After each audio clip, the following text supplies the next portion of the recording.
करी अखिया से का दिहल जादूगरी, दिल भइल बा बेकाबू त हम का करी।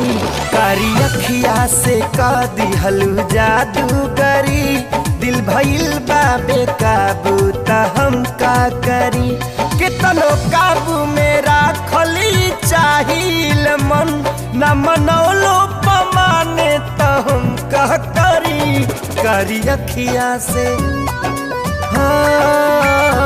कारी अखिया से का दिहल जादूगरी, दिल भइल बा बेकाबू त हम का करी।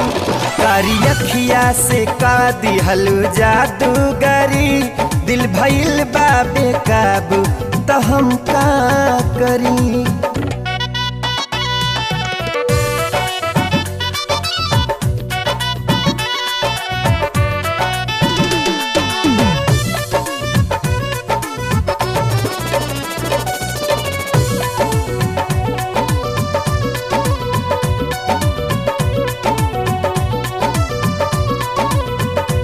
सोख चंचल कटीला लचीला बदन, जैसे ना जो न जाकत से लहरे हिरन। भंवरा बनके तू रुपवा चुरा लेला, प्यार के ककहरा बढ़ा देला। तू मोहब्बत के रोग लगा के राजा, हमके अपन दीवानी बना लेला। तोरी अलहड़ी जवानी के अंगड़ाई पर, मन लुटा देहनी चेहरा के सुघराई पर। जान जातल न जाला जान जातल न जाला जवानी के क्षण। खुशबू निकली ता दिल तक पहुँचबे करी। कारी अखिया से का दिहल जादूगरी, दिल भइल बा बेकाबू त हम का करी।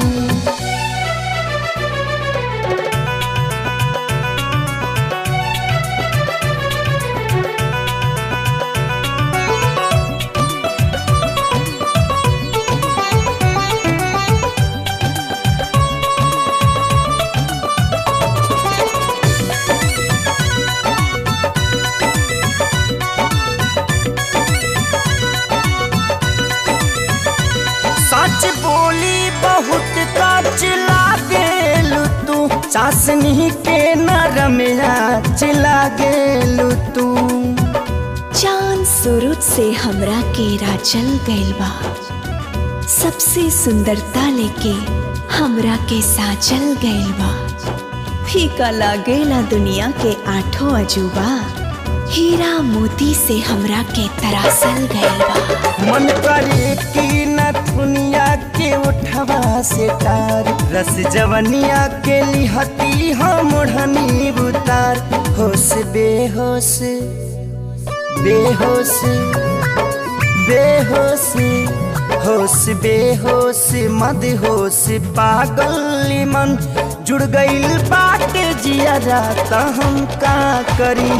कारी अखिया से का दिहल जादूगरी, दिल भइल बा बेकाबू त हम का करी।